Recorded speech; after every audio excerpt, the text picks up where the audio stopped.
Hey folks, this is Tim, another issue of my channel. Today I want to show you a computer adaptation of a board game that I was doing in my cancelled snowboard vacation time to learn a little bit of React and play a little bit with progressive web applications.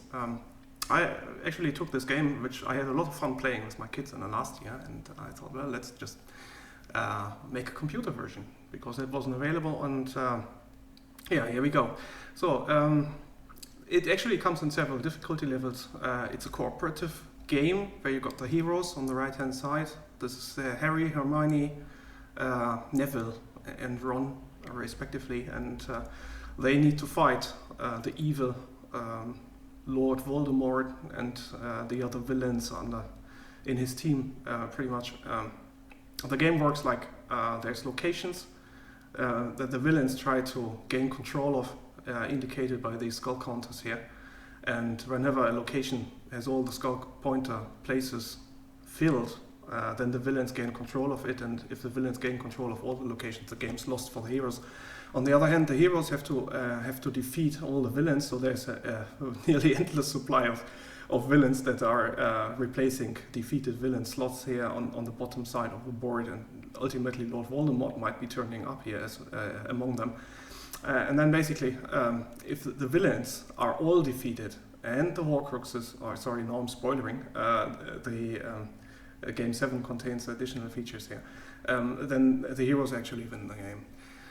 Now, the whole thing is based on deck building. Each hero starts with 10 starter cards. That's always the same cards. They differ between the different heroes, but each hero always gets the same stack of 10 starter cards. And then while the game is running, heroes can acquire money and buy cards here from the Hogwarts sale in order to strengthen their deck and increase their power to actually defeat and against these villains. Right, now let's start something. Let's choose something simple. I just moved this to level 1 now.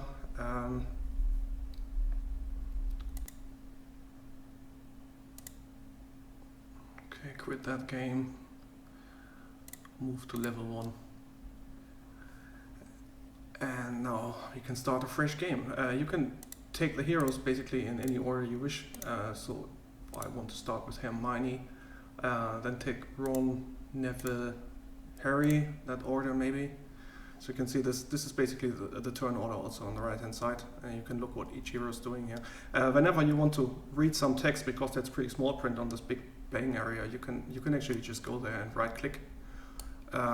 Or if you're playing it on a tablet or a mobile phone, you can actually use your 2-finger gesture and just scroll in or zoom into that and to actually see what's going on. Basically, on these cards, if they are stacked up high, like here in the turn card area where the already played cards this turn are, then you can just basically navigate or touch them to see what's going on, and then open them up to see what the hell was this card all about. Sometimes makes sense because they have triggers that can trigger after they have been played. I'll show you that in a minute. All right, so let's start.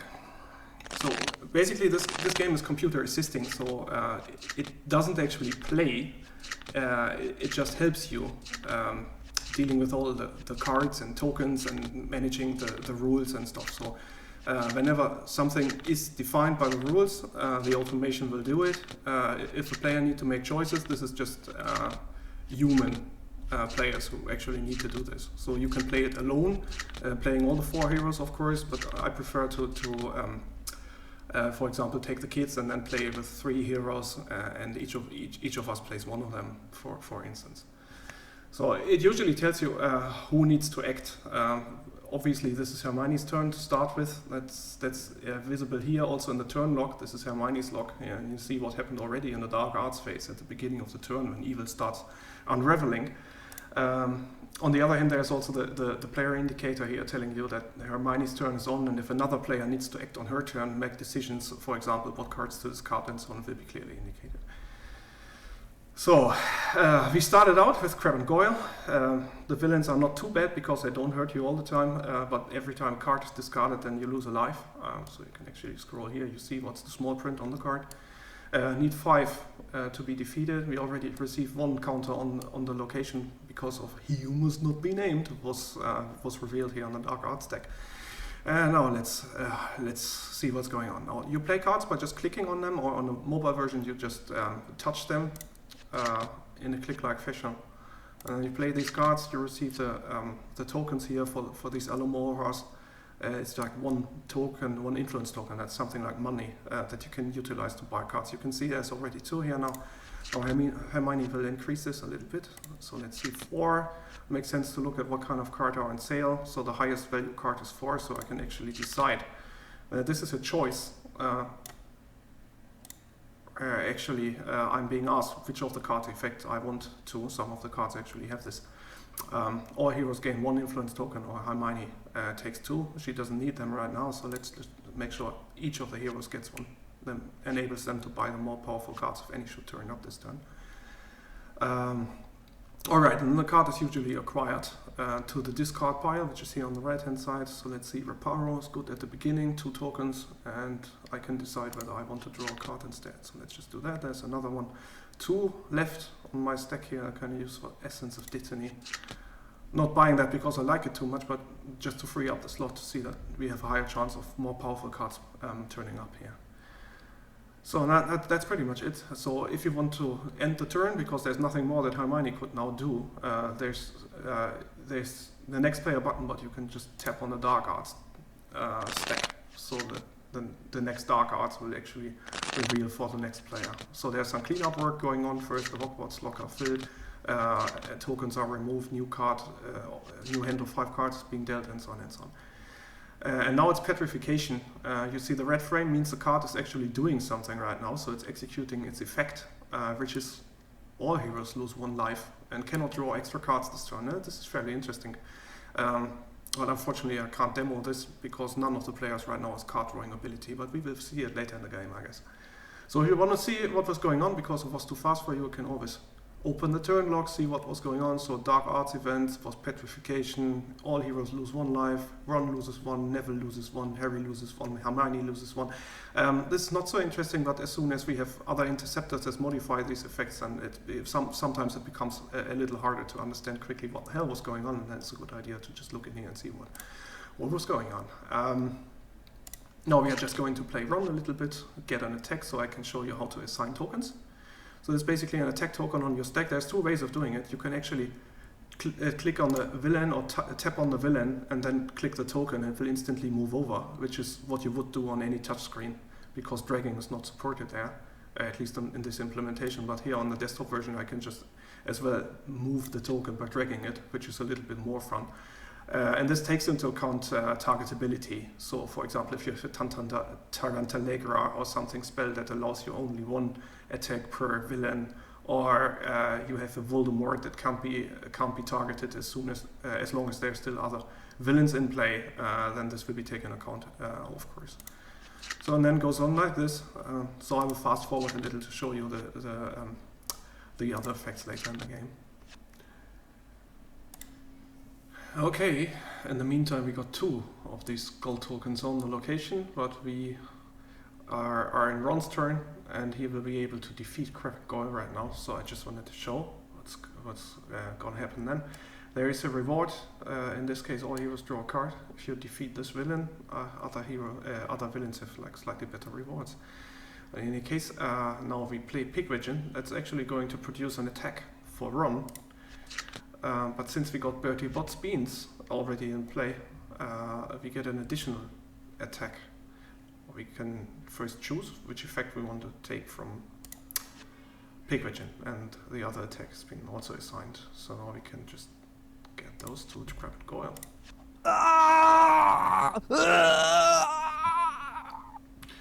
And reap the rewards. So again, let's draw a card for each player. The card is showing it's currently active, dealing the reward, and then it's going to be discarded. And you're reaching end of turn. One has to make a shopping trip here. Descendo looks good. 2 attacks. Attacks always favored by Ron, and then let's go and see how we replace the villain with the next one. And that's Krill. Alright, so he's going to suck 1 life from the active hero each turn, so that's actually pretty painful. And we got 3 counters already, so let's see how that's going on now.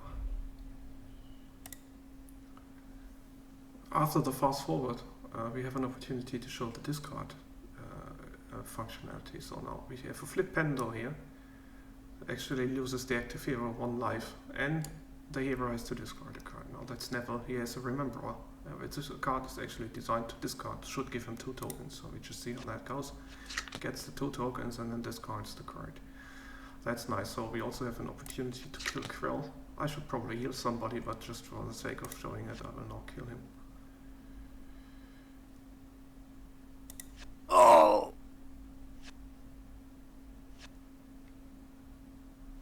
And get the rewards.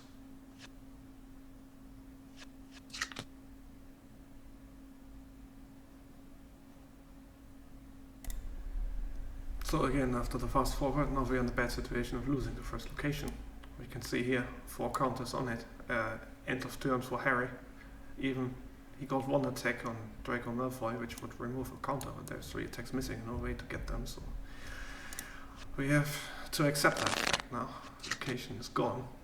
Next location coming up, which is the last one here in game 1. But the fortunate news is it's only 1 Dark Arts event here on game 1, even on the second location, so it's probably not killing us quickly enough before we can take out Draco Malfoy, who is obviously the last villain because the deck here is now empty, so he must be the last one. And we got plenty of attacks, so let's just like attack him a little bit. I think Hermione, Ron, Neville should be the one to defeat him, so fast forwarding to that. Alright, and finally Neville's turn. We can assign the last attack that's required to kill Draco Malfoy.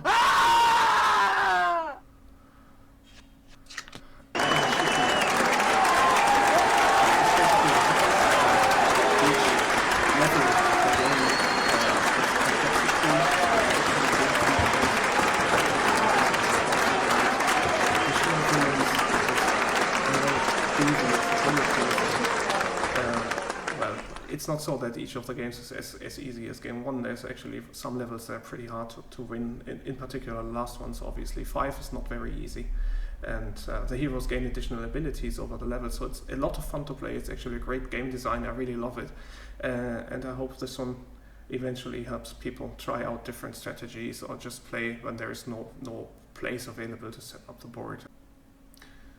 Okay, each turn there is an autosave saved with a full game state, so you can just go back to your game anytime when your battery runs empty or whatever happens, and basically you just go here, see all the save game slots that are currently populated.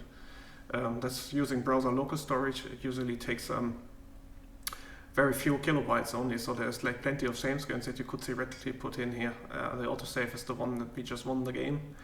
So I'm going for another one here, for instance. See what happens, loading the game. Actually, I put some extra delay, so it takes longer than it needs to, just to make sure that people are not misusing load game to cheat around the randomness of the die rolls, for example. But then that wouldn't be fun anyway. Now we got Voldemort uncovered and a new villain. And that's the Death Eater is taking its toll, of course, on uncovering the new villain, which means that each player loses 1 life, which is already bad enough, and now see what happens when Harry's turn starts. So this is still the end of Ron's turn, he gets a new hand, and then we will pass it over to Harry. And Harry now gets an Avada Kedavra, and then the Flipendo has to discard 1 card. Okay, that's obvious, Wingardium Leviosa. Okay, that's not that important anyway. The problem is there's so many Dark Art events, because this one here just draws another one. Now this was the first one still, now this is the second one. And that's painful, because now we have 2 good cards left in our hand and we have to discard 1 of them already, which can both remove a counter from the location. So let's just discard Nymphadora. Crab and Goyle are still in play because I didn't kill them with Ron, and it means that we lose a life, and then Nagini causes us to lose another life. Then Lucius Malfoy reacts on the added counter and removes the arrows from the location. And that's quite bad now. So you see, we just ended up with having 4 counters when we started with 2, and we have only 1 useful card left in hand. That's what can happen if you don't kill your Horcruxes in time. So now Voldemort is in play, the Horcrux is still not defeated. There's 1 die roll missing, as we see we rolled a card and we rolled a heart, but the attack is obviously missing, so that's not really good. We still want to defeat the game, that can become pretty difficult. Now we are removing a counter from the location, and that means Voldemort is punishing everybody, but also Harry plays his special ability here, which is, like, this is game 7, and all the heroes have quite powerful special abilities, so let's just say Harry gets this attack and another player, that should be Ron then. So this is Harry's hero ability that's playing, and then eventually he gets to start to continue his turn. Now let's just play an attack here, because we need to get rid of the villains, and some of the Horcruxes actually have special abilities where we could sacrifice cards, but Harry doesn't have any cards left to sacrifice, so bad luck. So you could just keep playing a little bit. Felix Felicis is actually a very powerful card. You see now with all these Dark Arts events being revealed, that's quite a high chance that heroes get stunned and get additional counters. That's basically giving you an avalanche of bad things that's happening. Now Ron is getting stunned, has to discard 2 cards. So let's just do that. Hello, Nora. Now the choice becomes more difficult, so we could use the Polyjuice on Ginny, so let's just do away with the clean sweep then. Now another counter is removed, another attack. And we lose life and more life. And another one. Attack gets removed. 5 tokens, so we might be losing the game after all. So let's just try to do something. Now we have to pick a die. We can actually click on any of those. Let's say I want to do an attack, so let's take, okay, the Slytherin die gives us a card draw.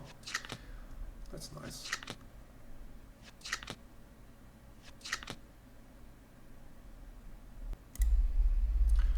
Right, another quick fast forward to the next turn. Now we are going to use a Horcrux with Neville to remove a counter from the location, otherwise we are going to use Gringotts here, location number 2, because it's full. Let's just go to the ring.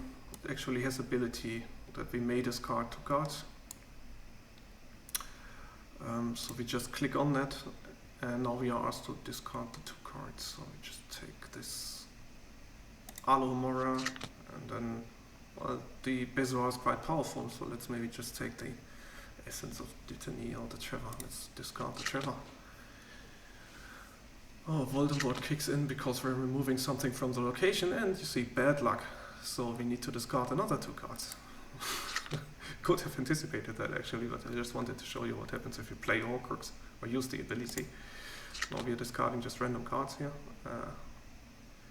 And more things happen, so each time something is removed from the location, all heroes lose 1. And that can actually have like a tail of effects again. So now it's Hermione being stunned, needs to discard more cards. So let's take Alomora and Bloody Time Turner. Good thing is she got Petrificus Totalus on hand, which could be interesting next turn, if we ever get that far.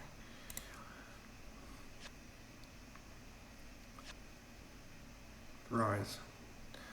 So now actually no die roll cards, would be time to actually defeat Nagini. There's nothing I can do about it. Maybe I draw one. So let's see who's like not dead yet. Maybe Harry. Now Neville's ability kicks in. Harry may draw a card because of Herbology, and Neville is giving him an additional life point and the healing. So Neville is a very powerful healer here in game 7. So let's just go on and heal Ron maybe a little bit. Right. And Ron can also draw a card and gets additional life, so that's quite nice. So for the sake of it, let's just go ahead.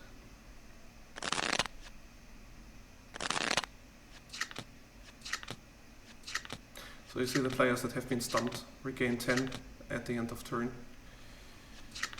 And now we get Crucio, Regeneration. Again, Crucio. Pugno.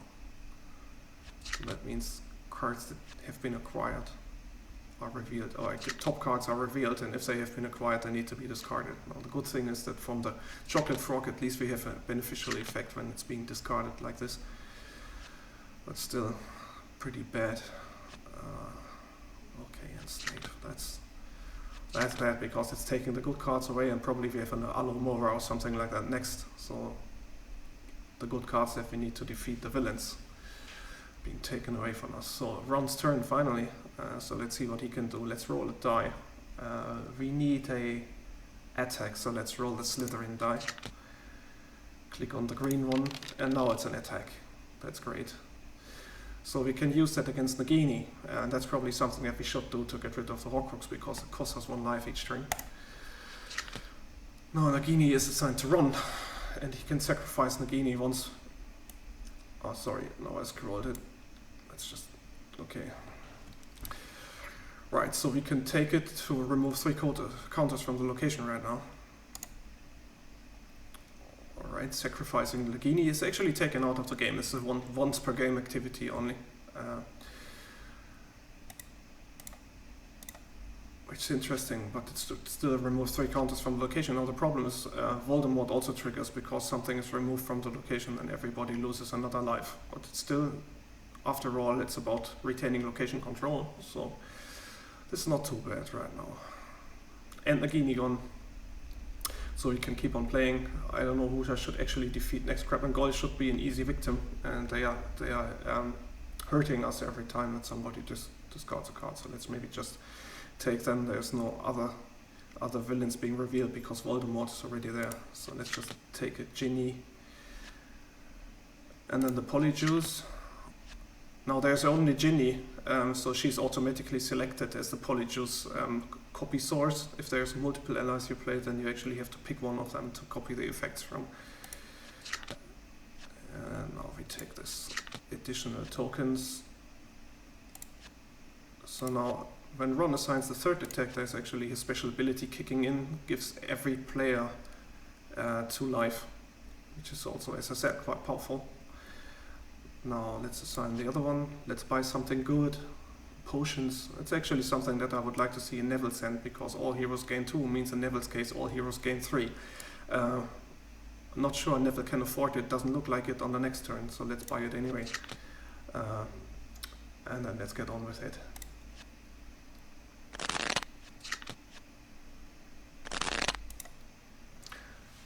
Now, after some more fast forward, here's actually something interesting, because after I killed off Crabbe and Goyle, I could now kill off Lucius Malfoy.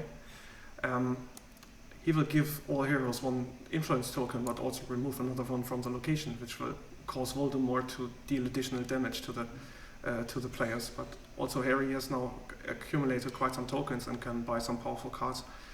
For example, he could buy a Dumbledore, but he, in this case, Dobby the House Elf is probably the better choice, because he can remove a skull from the location and also has card drawing abilities.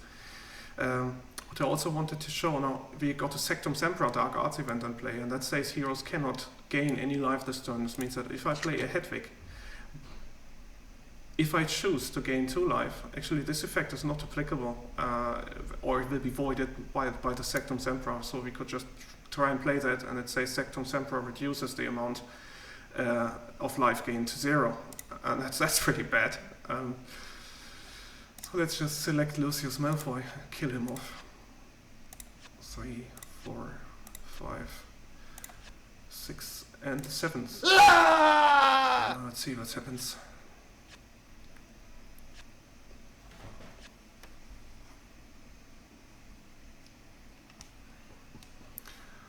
Alright, and we all lose some life because of Voldemort, and there's additional attacks to be distributed, so let's just do that.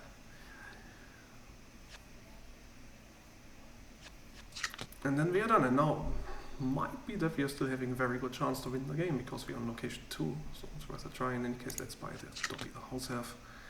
Let's see what else is here that we can afford. Travis a Cup, actually not that great a card, I think, for 5. It's a little overrated. Yeah, but nevertheless, maybe we just still buy it. It's an item we can discard on the cup if we draw it. It's enough card drawing to cycle the deck quick enough. And let's finish off the Death Eater as well. Eventually. you never know what's going to happen with these dark arts. There might be two Avada Kedavra next to each other, and then you get an additional counter for one, an additional counter for the hero being stunned, of course. That makes two, and all sort of thing. And what's more, infamous for also adding to the location. If you've got Death Eaters here, it's very bad because it's like losing 2 life, and you see already somebody gets stunned. In this case, it's Ron. That's pretty bad. So the game is really challenging. Once you manage to retain the first location long enough to acquire some good cards, then you are in a good position to actually win the game. But keeping the first location for an extended period of time is actually the very hard part. If you have like bad starting villains like Bellatrix Lestrange or something like that, that's really tough. Some combinations are also tough, like Tom Riddle that requires you to discard a card once you have an ally in hand, and you know there's allies in the starting deck. And then with Crab and Goyle, that always costs 1 life each time you have an ally on hand. Basically, you have to discard and pay a life, and that's pretty bad. So now we got only good cards here on Ron's hand, so let's like do away with Pigwidgeon. It's probably I should probably have done away with Quidditch gear anyway, but then, yeah, it's what it is. So let's see what special ability we have here. Once per turn you may discard, or you can't see that, I guess. Let's move it over a little bit. Once per turn you may discard 2 spells. If you do, all heroes gain out. Or we don't have 2 spells. Okay, bad choice for Ron, I guess. Let's just play Allies. Oh, sorry, shit, I was still in discarding mode. Didn't see that. That comes if you talk too much. Oh, one of the best cards discarded. Shouldn't have done that. Okay, anyway, let's play Hagrid. Or is it still discarding? Oh, Harry is stunned. Harry has to discard something. Okay, Protego and Chocolate Frogs. That's actually good discarding cards.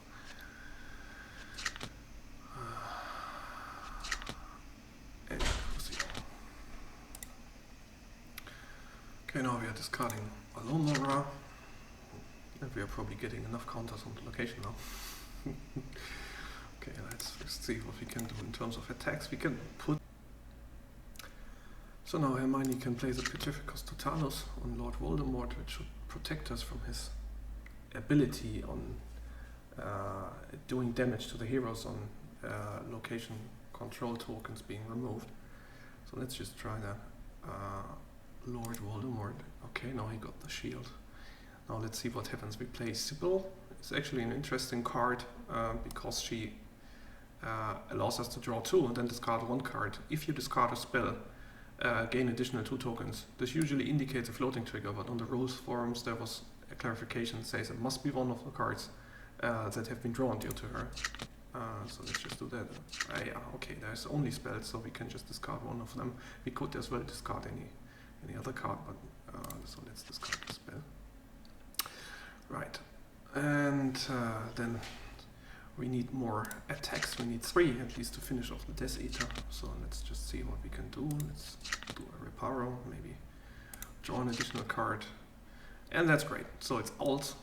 Alt means if you played spells, or if you play 2 or more spells in the turn, you get an additional attack. So we have already played spells, but even then we have another 2 spells to play, so we would get the lightning anyway. So let's just get it, and now let's do away with these Alamoras. That's the fourth spell Hermione plays this turn, so she triggers her special ability, which is, let me show that. If you play 4 or more spells, all heroes gain influence token.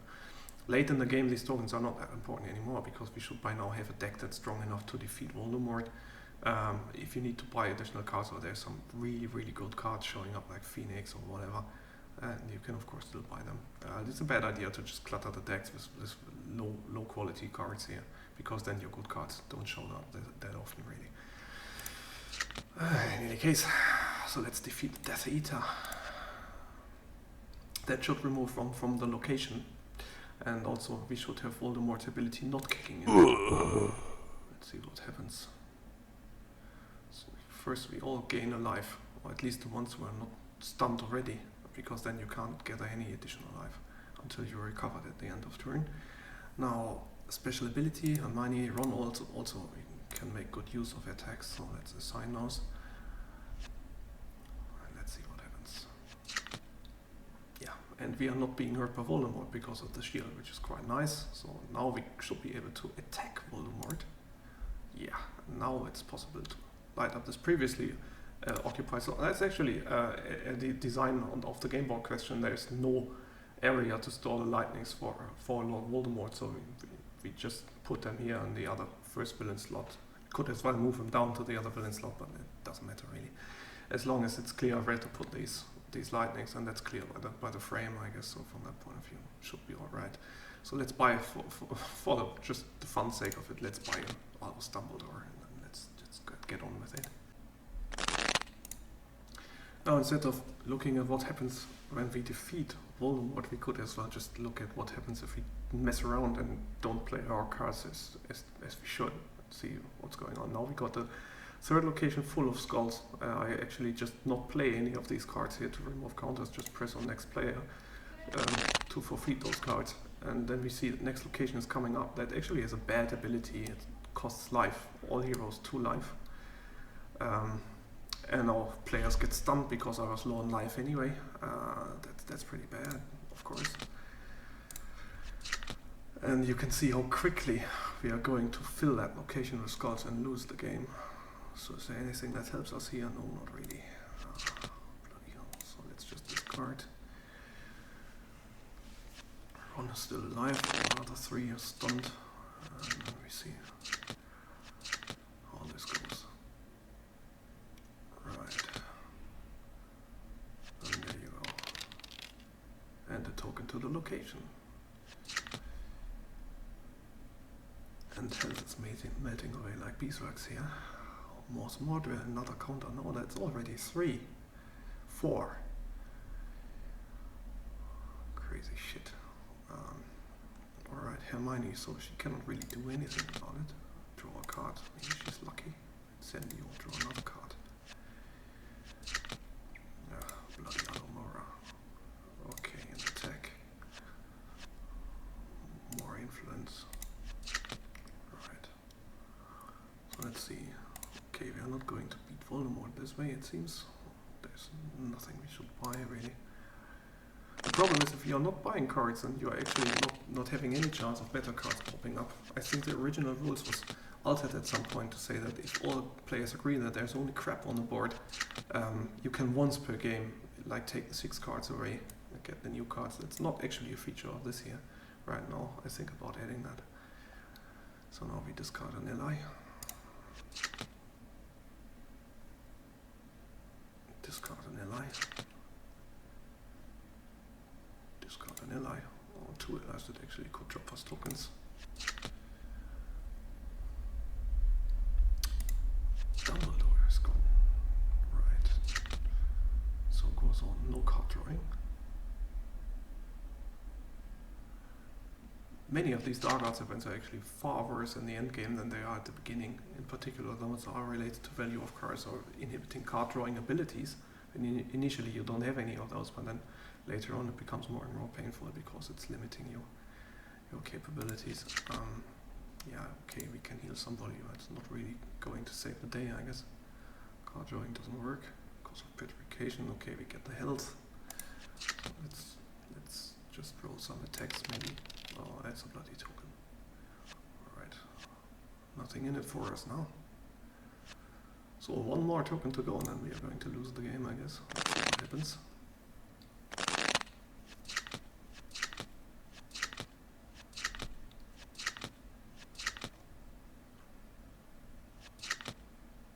And it's he who must not be named. Wow. But then you can only lose the game at the end of the turn. So there's still the chance of removing a token in scope of this turn, but now Ron is also stunned. Needs to discard 2 cards. The Polyjuice Potion is no use anyway, so let's throw it away. Not that it makes a difference right now. Okay, Expulsor. The nicest combo I ever got was like Imperio, Crucio, Avada Kedavra, another under Avada Kedavra, and then something like a Fiendfire on top of it. That's these cards stack. The reveal additional Dark Arts event usually can kill you off quickly if you get too many, if you just have bad luck. I mean, these are shuffled again and again. Each time that the pile is depleted, you get a new order of cards, but then you might have bad luck with that, really. So Ron can't really kill Voldemort off. There's not enough attacks left, so let's just press the button.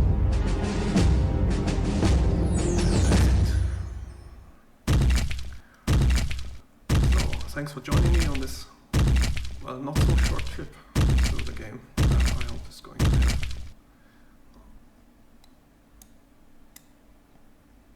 And see you next time.